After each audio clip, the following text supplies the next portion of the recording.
PM sir इतना करीबी से हॉकी को फॉलो करते हैं, उनको ये भी पता था कि हम हरमन को सरपंच बोल रहे हैं।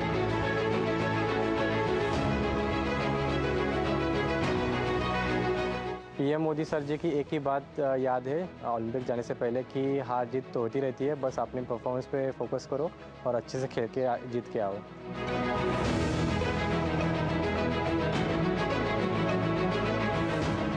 मैच के बाद ही उनका कॉल भी जैसे मुझे आया तो काफ़ी अच्छा लगा, उन्होंने बहुत प्रोत्साहित किया। पीएम की मोटिवेशन स्पोर्ट्स में नहीं, ज़िंदगी में बहुत काम आती है। मैं प्रधानमंत्री से मिलने के लिए बहुत उत्साहित हूँ।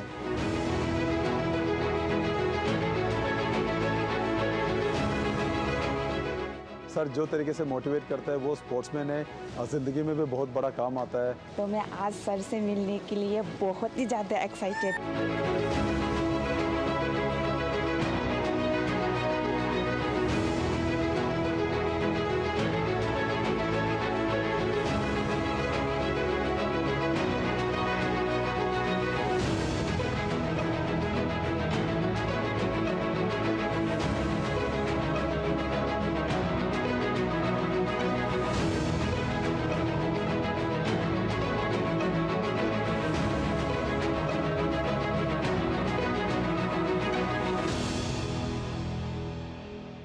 हम तो भैया आप लोगों से गप्पे लगाएंगे।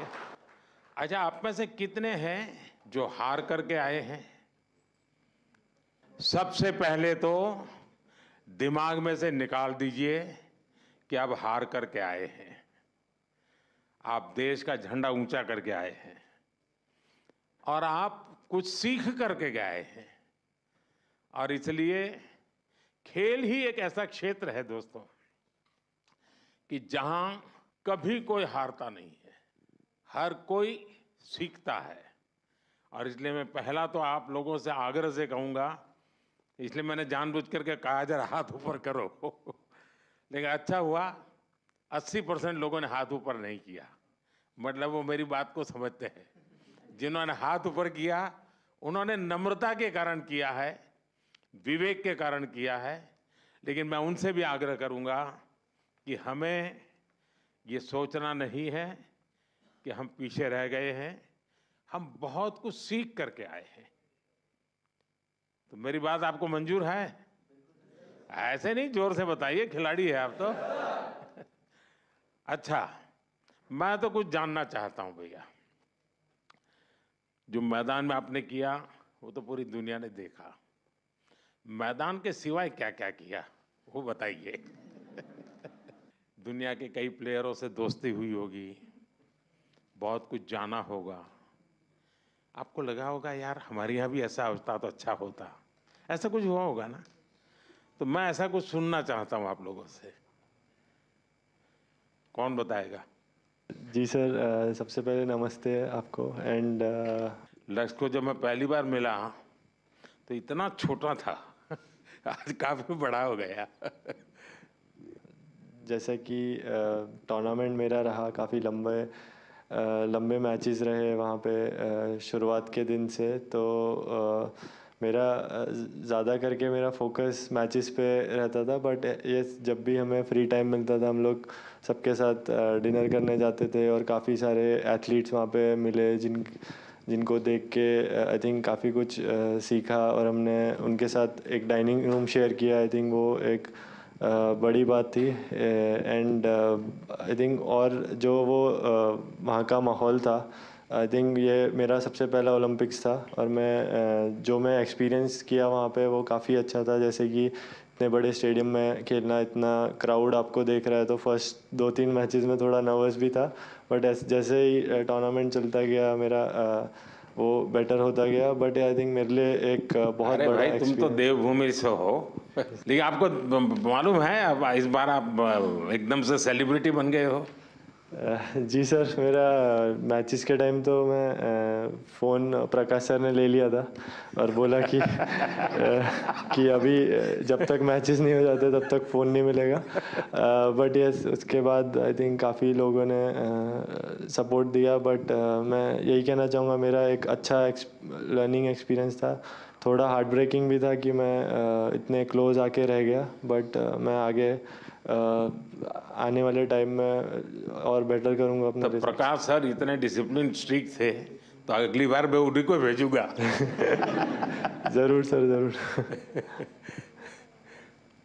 लेकिन बहुत कुछ सीखा होगा ना, क्योंकि देखिए मैं बताता हूँ, अच्छा होता आप जीत करके आते होते, लेकिन आपके खेल को जिनको पता भी नहीं है खेल क्या है, वो भी घंटों तक देखते रहते हैं, बार बार रील देखते हैं।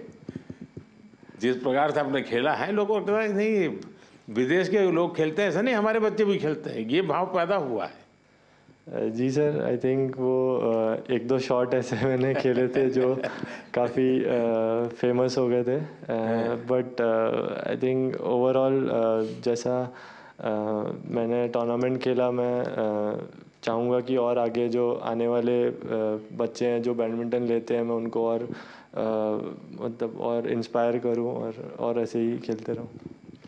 बहुत बढ़िया। अच्छा, एसी नहीं था और गर्मी बहुत लगती थी, तो सबसे पहले कौन चिल्लाया था कि ये क्या कर रहा है मोदी, बातें तो बड़ी करता है, हैं? एसी भी नहीं है कमरे में, हम क्या करें?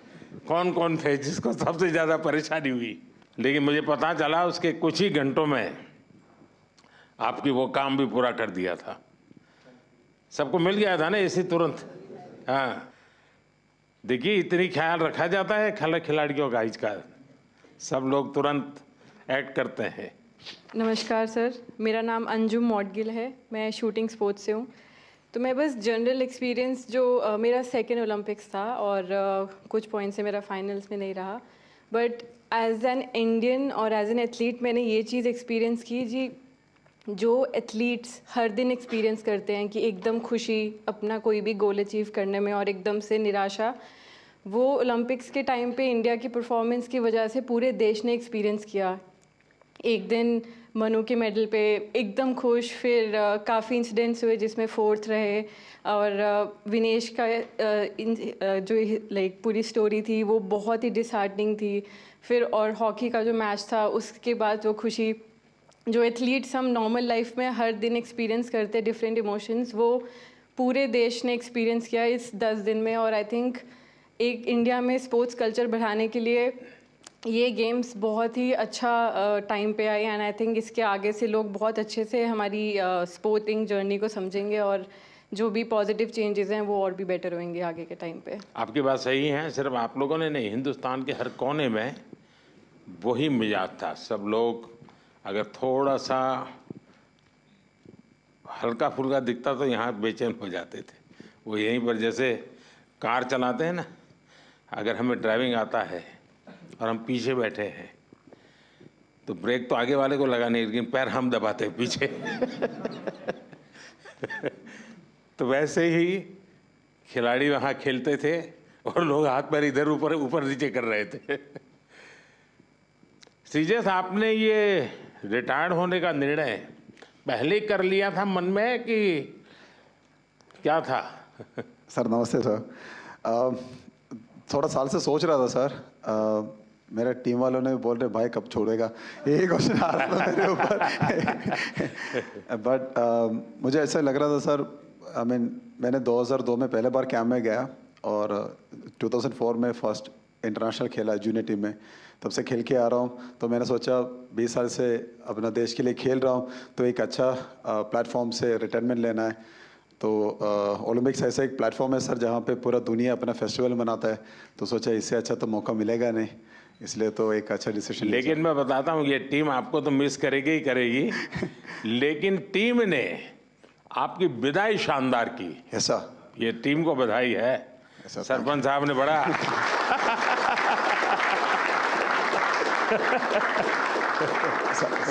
सच में सर ऐसे एक हम सपना ही देख सकता है सर, क्योंकि हमारे लिए थोड़ा हार्ड था जब हम लोग सेमीफाइनल हार गए थे, क्योंकि ये टीम इस बार जब पेरिस के लिए गया था हमारा उम्मीद इतना था कि हम लोग फाइनल खेलेगा या गोल्ड के लिए हम लोग लायक है। बट जब सेमीफाइनल हार गया एकदम से थोड़ा दर्द लगा सबको, बट आखिर जब लास्ट मैच के लिए हम लोग उतरा था तब सब लोगों ने ये बोला कि यार ये मैच श्री भाई के लिए जीतना है। तो मेरे लिए तो सबसे गर्व की बात यही है सर, क्योंकि इतना साल का जो मेहनत अपने देश के लिए किया है, ये भाई लोगों ने मेरे लिए साथ दिया, मेरे साथ दिया, और हम लोगों ने, मैंने स्पेशली वो पोडियम से अपना टीम को थैंक यू बोला और गुड बाय बोला सर। अच्छा मुझे बताइए भाई, जब ये आपको ब्रिटेन के सामने 10 लोगों के भरोसे लड़ना था, तब क्या इन्हें शुरू में ही डिमोरलाइज हो गएंगे? सरपंच साहब जरा बताइए। कुछ तो हुआ होगा, ये बड़ा कठिन था। नमस्कार सर। जी बिल्कुल सर, काफ़ी कठिन था क्योंकि पहले ही क्वार्टर में गार्ड हो गया था हमारे प्लेयर को, एंड बट आई थिंक जो कोचिंग स्टाफ है हमारे, उन्होंने काफ़ी हेल्प की है हमारी, और हम विजुअलाइज करते थे कि हर सिचुएशन को, क्योंकि ओलंपिक में कुछ भी हो सकता है सर, सरप्राइजली। तो हमारा माइंडसेट था कि अगर हम ऐसी कोई सिचुएशन आती भी है, जो हमारे प्लान्स हैं, हम उस पर स्टिक रहेंगे। और सारी टीम का जोश और बढ़ गया सर, क्योंकि जीबी के साथ हमारा थोड़ा रहता है कि थोड़ा फाइट भी होती रहती है। तो वो मेंटालिटी थी कि इनसे 150 साल से चली आ रही है। हाँ सर, वही सर, हम परंपरा निभा रहे थे। तो बिल्कुल ये सर और था कि मन में कि नहीं हम ये मैच जीतेंगे आज। तो बहुत अच्छा रहा कि 1-1 ड्रा रहा सर, उसके बाद शूट आउट पे हम जीते हैं। तो एक वो, क्योंकि ये ऐसा कभी सारी हिस्ट्री में नहीं हुआ है सर ओलंपिक में। एंड एक और खुशी की बात थी कि हमने जो ऑस्ट्रेलिया को हराया सर, वो भी हमारे लिए बहुत बड़ी बात थी कि 52 ईयर्स के बाद हमने बड़े प्लेटफॉर्म में ऑस्ट्रेलिया को हराया। वैसे भी आपने सारे रिकॉर्ड तोड़े हैं 52 साल के। जी सर, 2 बार ओलंपिक में बार लगातार, ये भी बहुत बड़ा काम है। जी सर। आप तो भाई यंगेस्ट से नमस्ते सर। हैं? सब कहते होंगे कि ये मत करो, वो मत करो, और आप थोड़े डर जाते होंगे। इस कम उम्र में जी बहुत बुरा समय देखा जी मैंने। तो मेरे मम्मी पापा 10 साल के छोड़ के चले गए थे, देश को सौंप गए थे। फिर बस यही सपना था कि उनका ओलंपिक में मेडल लाए, और मेरा भी यही सपना भाई ओलंपिक में मेडल देना देश को। तो बस यही सोच के प्रैक्टिस करते रहे, और टॉप्स और साई और रेसलिंग फेडरेशन WFI का भी बहुत योगदान रहा जी इस मेडल में। अभी मूड क्या है? अब बहुत अच्छा है, अच्छा लग रहा है। कोई पसंद की चीज़ घर आके खाई कि नहीं खाई? अभी तो घर गए ही नहीं जी। घर गए नहीं? हाँ जी। तो हमें बोलते तो हम बर्बाद देते कुछ भाई। घर जाके चूर में खाएंगे जी। अच्छा। अच्छा, जैसे हमारे सरपंच साहब का निकनेम है, ऐसे आप में से और कौन है जिसके ऐसे ही निकनेम है? प्रणाम सर, मैं श्रेयसी सिंघू और वर्तमान में बिहार से विधायक भी हूँ। तो सब टीम के सब लोग विधायक दीदी करके विधायक कहते हैं। जी सर। तो सरपंच भी है, विधायक भी है। अच्छा, आप में से मैंने देखा है कि इन दिनों काफ़ी समय मोबाइल पर चिपके रहते हैं, ऐसा है क्या? सही है मेरी जानकारी? रील्स देखते हैं और रील बनाते हैं। हाँ, रील बना रहे हैं ना? कितने लोग हैं जो रील्स बना रहे हैं? सर एक्चुअली मैं एक मैसेज देना चाहूँगा, क्योंकि सारी टीम ने, हमने डिसाइड किया था कि थ्रू आउट द ओलंपिक हम मोबाइल फ़ोन यूज़ नहीं करेंगे। वाह, शाबाश, ये बहुत बढ़िया काम किया। तो बिल्कुल सर, क्योंकि सर अगर कोई अच्छे कमेंट आ रहे हैं चाहे बुरे कमेंट आ रहे हैं, दोनों इफेक्ट करते हैं। तो हमारा माइंडसेट था कि हम एज ए टीम हमने डिसाइड किया कि हम बिल्कुल सोशल मीडिया यूज़ नहीं करेंगे। ये अच्छा किया आप लोगों ने। जी सर। अब मैं चाहूँगा कि देश के नौजवानों को भी आप ये बताएं। जी बिल्कुल सर, कि उससे जितना दूर रहे अच्छा ही है, वरना ज़्यादा लोग उसी में उनका समय जाता है, उसी में फंसे रहते हैं। आप बेटा बहुत निराश लग रही हो। हाँ जी सर, पहली बार गई थी और मैं मतलब 1-1 से हार गई थी बाउट, और मगर उससे जीत जाती तो मैं फाइनल तक जाती, गोल्ड भी ला सकती थी, पर वो मेरा बैड लक था, दिन अच्छा नहीं था, तो सर मैं लूज हो गई। अभी तो उम्र बहुत छोटी है बेटा, बहुत करना है। हाँ जी सर। और हरियाणा की मिट्टी ऐसी है, करके दिखाओगी। हाँ जी सर। प्रधानमंत्री जी नमस्कार। मुझे लगता है कि इस बार हमारी पूरी कंटिंजेंट में जो इंजरीज हुई थी वो काफ़ी कम थी, 1 या 2 सीरियस इंजरी थी, पर नहीं तो यूजुअली क्या होता है कि सब गेम्स में से 3-4 मेजर इंजरी होती है जिनकी ऑपरेशन करनी पड़ती है, पर इस बार फॉर्चुनेटली सिर्फ 1 था, तो वो अच्छी बात थी। एक सीखने का था कि जब भी ओलंपिक के जो विलेज में जो पॉलीक्लिनिक रहता है उसमें थोड़ी फैसिलिटीज़ रहती है, पर इस बार हमने सब जो फैसिलिटीज़ थी वो हमारे विलेज में ही, हमारे बिल्डिंग में ही रखी थी, और इसलिए काफ़ी एथलीट जो थे वो उनका जो कुछ भी रिकवरी करना था, इंजरी मैनेजमेंट करना था, प्रेपरेशन भी जो करना था, वो बहुत ही आसानी से कर सके। आई थिंक बहुत सारे एथलीट को वो वो प्रेफरेबल था, और आई थिंक उससे एटलीस्ट वो कॉन्फिडेंस था कि हमारे पास सब कुछ है। आई थिंक इससे भी फ्यूचर में भी ऐसे ही हम करते गए तो हम सपोर्ट दे सकेंगे हमारे एथलीट को। देखिए साहब, डॉक्टर ने मुझे बहुत महत्वपूर्ण बात बताई कि इस बार हमारी टीम में पहले की तुलना में मिनिमम इंजरीज थी। इंजरी कम हुई है, इसका मतलब है कि खेल की हर चीज में आपकी एक्सपर्टाइज आ गई है। इंजरी होने का कारण वही होता है कि हमें खेल के संबंध में कुछ हमारा अज्ञान होता है जो हमें खुद को कभी कभी डैमेज कर देता है। ये सिद्ध हो रहा है कि आप लोगों ने खुद अपने आप को तैयार किया है, और छोटे मोटे जर्क आए भी, कठिनाई आई तो भी आपके बॉडी को आपने ऐसा बनाया है कि आप मेजर इंजरी से बच गए हैं। तो मैं पक्का मानता हूँ आप लोगों ने काफ़ी ट्रेन किया होगा अपनी बॉडी को, काफ़ी मेहनत की होगी, तब जाके ये हुआ होगा। तो इसके लिए तो आप सब बधाई के पात्र हैं। साथियों, मेरे साथ हमारे मनसुख मांडविया जी हैं, खेल राज्य मंत्री बहन रक्षा खड़से जी है, हमारी खेल जगत में जिन्होंने देश का नाम रोशन किया पीटी उषा जी हैं। पेरिस से आप सब वापिस आए हैं। आप सबका और आप सबके साथियों का भी मेरे यहाँ हृदय से बहुत बहुत स्वागत है। मैंने जिस उमंग से आपको पेरिस के लिए विदाई दी थी, उतने ही उमंग से मैं आज आपका फिर से स्वागत कर रहा हूं। और इसका कारण ये नहीं है कि कोई मेडल का टैली कितना हुआ, उसका कारण ये होता है कि विश्व भारत के खिलाड़ियों की तारीफ कर रहा है। उनके हौसले, उनके डिसिप्लिन, उनके बिहेवियर, मेरे कानों पर सब जगह से बातें आती हैं और ये सुनता हूं तो बड़ा गर्व होता है जी कि मेरे देश के खिलाड़ी मेरे देश के लिए ही खेलते हैं। मेरे देश के नाम को रत्ती भर भी खरोच आ जाए, ये मेरा देश का एक भी खिलाड़ी नहीं चाहता है, और यही हमारी सबसे बड़ी पूंजी है। और उसके लिए ये पूरी टीम बहुत बहुत बधाई के पात्र है। साथियों, आप सबने पूरी दुनिया में भारत के तिरंगे की स्थान बढ़ा करके देश वापस लौटना और मेरे निवास पर आपका स्वागत करने का मुझे अवसर मिलना, मैं इसे मेरा अपना गौरव मानता हूं।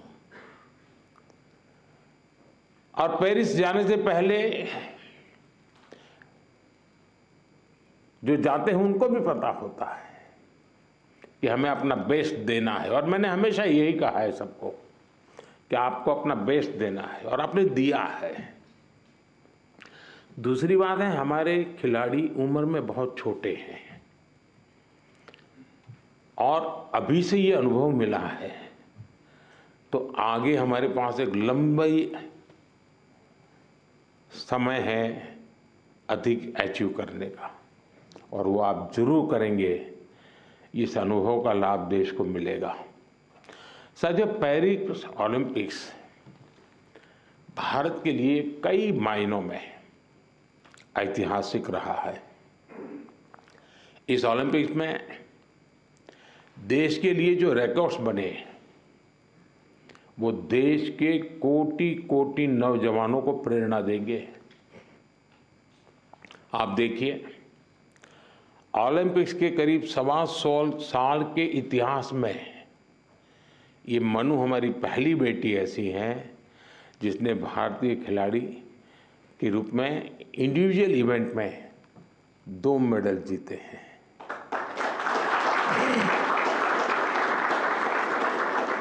हमारा नीरज पहला ऐसा भारतीय खिलाड़ी है जिन्होंने इंडिविजुअल इवेंट में गोल्ड और सिल्वर जीते। हॉकी में भारत ने 52 साल बाद लगातार 2 बार मेडल जीते कंटिन्यूसली। अमन ने केवल 21 साल की उम्र में मेडल जीत करके देश को बिल्कुल इतना प्रसन्न कर दिया है। और अमन के जीवन के विषय में आज देश जानने लगा है, तो उनको लग रहा है कि भाई व्यक्तिगत जीवन की कठिनाइयों से भी इंसान अपनी यात्रा को, स्वप्न को, संकल्प को सिद्ध कर सकता है। कठिनाइयां अपने आप अपनी जगह पर रह जाती है। अमन ने करके दिखाया है। विनेश पहली ऐसी भारतीय बनी जो कुश्ती में फाइनल तक पहुंची। ये भी हमारे लिए बड़ा गर्व का विषय है। ओलंपिक्स में 7 शूटिंग इवेंट्स में इंडियन शूटर्स फाइनल्स में पहुंचे और ये भी पहली बार हुआ है। इसी तरह तीरंदाजी में धीरज और अंकिता पदक के लिए खेलने वाले पहले भारतीय तीरंदाजी बने। और लक्ष्य, हमारा लक्ष्य सेन, आपके मैच ने तो पूरे देश का जोश बढ़ा दिया है। हमारे लक्ष्य भी ओलंपिक में सेमीफाइनल तक पहुंचने वाले एकमात्र पुरुष बैडमिंटन खिलाड़ी बने हैं।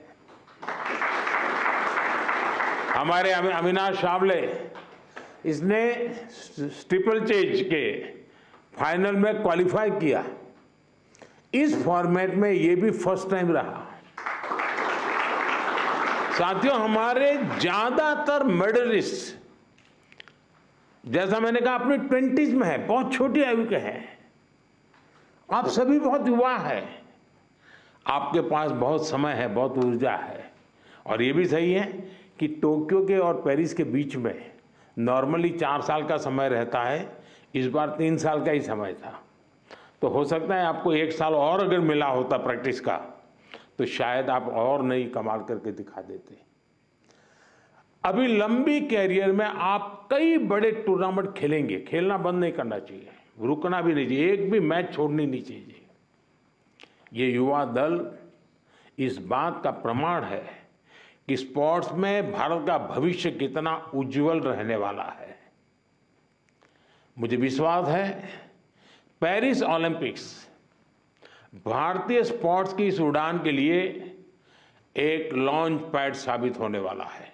ये टर्निंग पॉइंट है हमारा। उसके बाद विजय ही विजय है दोस्तों, हम रुकने वाले नहीं है। साथियों, आज भारत अपने यहाँ world class sports ecosystem develop करने की प्राथमिकता दे रहा है। ग्रासरूट से आने वाले खिलाड़ियों को उनको तराशना ये बहुत जरूरी है। हमने गांव-गांव, शहर-शहर से युवा प्रतिभाओं को आगे बढ़ाने के लिए खेलो इंडिया मुहिम शुरू की।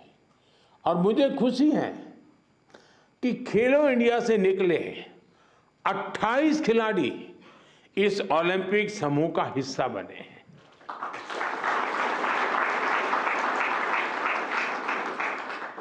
अमन है, अनंतजीत है, धीरज है, सर्वजोत है, इन सब ने खेलो इंडिया एथलीट के रूप में अपनी जर्नी शुरू की थी। और इससे हुआ ये है कि खेलो इंडिया में खेलना और जी भर के जीतना, ये एक बहुत बड़ा अहम हिंदुस्तान का कार्यक्रम बन चुका है जी। मैं मानता हूं, मैं खेलो इंडिया को और तवज्जो देनी है और ताकत देनी है। उसी में से हमें अच्छे नए होनहार खिलाड़ी मिलने वाले हैं। आपकी तरह ही खेलो इंडिया एथलीट्स की एक बड़ी फौज देश के लिए तैयार हो रही है।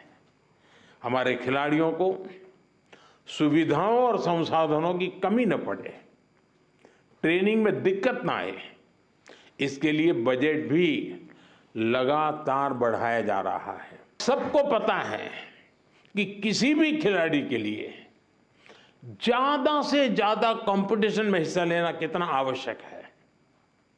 मुझे संतोष है कि ओलंपिक से के पहले आपको अनेकों इंटरनेशनल कंपटीशन का एक्सपोजर मिला है। इतने सारे कोच और एक्सपर्ट्स, डाइट, उपकरण और कोचिंग, सब पर इतनी बारीकी से ध्यान, वर्ल्ड क्लास फैसिलिटीज देने का प्रयास, इस तरह की सुविधाओं के बारे में हमारे यहाँ पहले सोचा नहीं जाता था। खिलाड़ी अपने नसीब पर मेहनत करता था, देश के लिए कुछ करके आता था, लेकिन अब एक पूरी इकोसिस्टम बनी है। ये केवल स्पोर्ट्स में देश की नीतियों का बदलाव है, इतना ही नहीं है, ये उस भरोसे का प्रतीक भी है जो देश अब अपनी युवा पीढ़ी पर बहुत ज्यादा भरोसा करता है, उसकी अभिव्यक्ति है। साथियों, आप सब देश के युवाओं के लिए बहुत बड़ी प्रेरणा है। मैं मानता हूं आप में से हर किसी के बारे में देश को, देश के युवाओं को ज्यादा से ज्यादा जानना चाहिए। यहां भी मेरी इच्छा है कि मैं हर किसी का नाम लेकर उसकी चर्चा करूं, विशेषकर हमारी बेटियां। पिछली बार की तरह इस बार भी बेटियों ने ही ओलंपिक में भारत की जीत का श्री गणेश किया है। मनु को जिस तरह पिछली बार तकनीकी कारणों से निराश होना पड़ा था, फिर उन्होंने जो वापसी की, अंकिता ने जिस तरह सीजन का अपना सर्वश्रेष्ठ प्रदर्शन किया, मनिका बत्रा और श्रीजा अकुला ने भी सबका ध्यान खींचा है। इसी तरह बाकी खिलाड़ी भी रहे, खासकर नीरज ने अपनी लगन और अनुशासन में जिस तरह कंसिस्टेंसी दिखाई है, स्वप्निल ने कठिनाइयों को पार कर जिस तरह मेडल जीता है, हॉकी में हमारे सरपंच साहब, उनकी टीम ने दिखा दिया कि भारत की ताकत क्या है। PR श्रीजेश ने ये बता दिया कि द बॉल क्यों है, जो मेडल जीता या जो एक पॉइंट या कुछ सेकंड से चूका, उस सब ने एक ही संकल्प दोहराया, ये सिलसिला गोल्ड से पहले नहीं रुकेगा।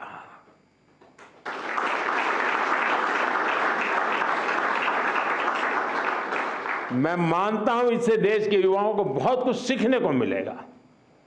साथियों, हमारा भारत 2036 ओलंपिक्स की मेजबानी हासिल करने के लिए तैयारी कर रहा है। मैंने आज भी वहां भी लाल किले से भी बोला है, हम पूरी तैयारी कर रहे हैं। ऐसे में कई ऐसे एथलीट्स जो पिछले ओलंपिक्स में भी खेल चुके हैं, उनके इनपुट बहुत महत्वपूर्ण है। आपने वहां बहुत कुछ ऑब्जर्व किया होगा, बहुत कुछ देखा होगा। ओलंपिक की प्लानिंग से लेकर की वहां की व्यवस्थाओं तक, स्पोर्ट्स मैनेजमेंट से लेकर इवेंट मैनेजमेंट तक, आपने अनुभव, अपने ऑब्जर्वेशंस, हमने इसको लिख कर रखना चाहिए, वो सरकार को साझा करना चाहिए, ताकि हमें 2036 की तैयारी में ये जो छोटी छोटी बारीक चीजें खिलाड़ी देख करके आता है, उससे और जो कमी नजर आती है वो भी हमें 36 की तैयारी के लिए काम आएगी। तो एक प्रकार से आप मेरी 36 की टीम के फौजी है, आप सबको मेरी मदद करनी है, ताकि हम 2036 में दुनिया में अब तक न हुआ हो ऐसा ओलंपिक कर करके मेजबानी करके दिखाएं।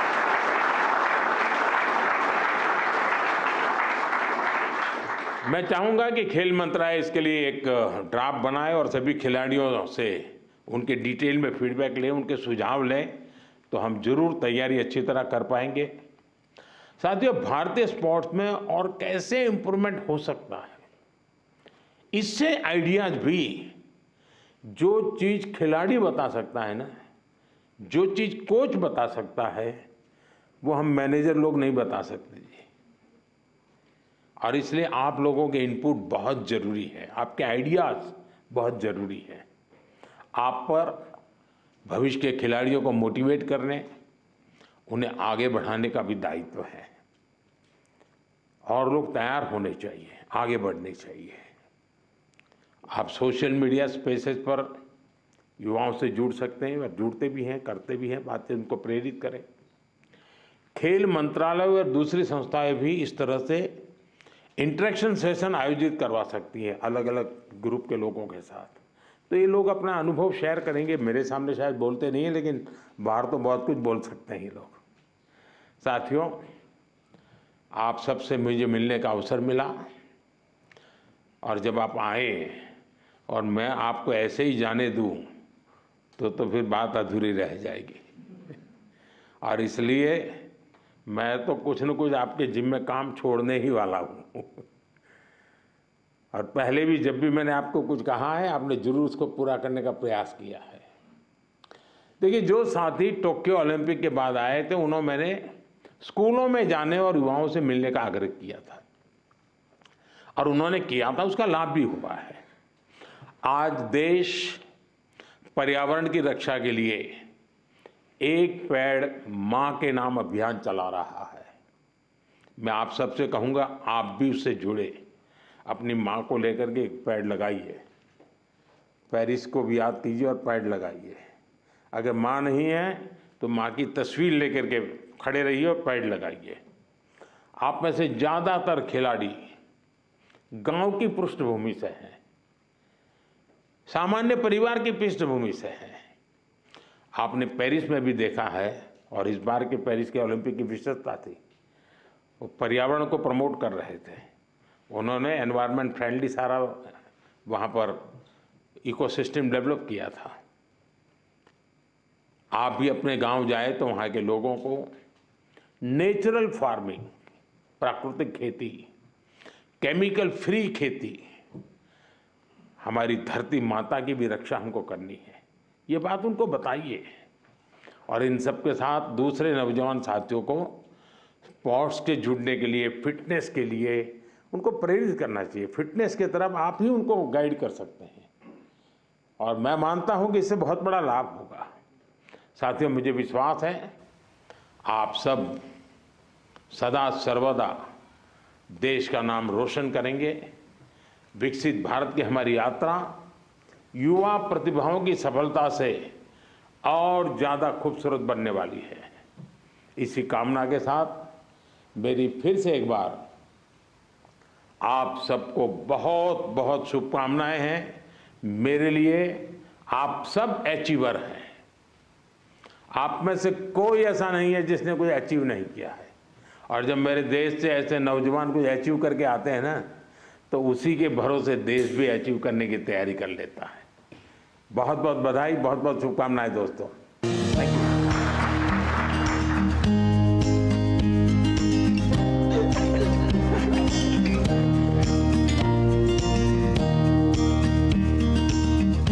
કેમ મેડમ जी મજામાં? અમદાવાદ જઈ આવી? ના સર, હવે જવાની છો? हाँ हाँ बिल्कुल।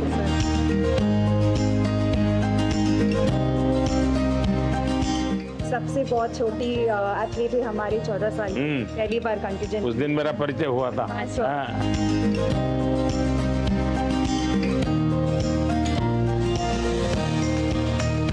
आपकी एक फेमस रेसिपी है ड्रम स्टिक्स की जी, वो काफ़ी फेमस हुई है। वाह। जैसे हम आज सबके साथ बात करते हैं तो हम विटामिन सी रिच खिलाती हो सबको रेकमेंड करते हैं।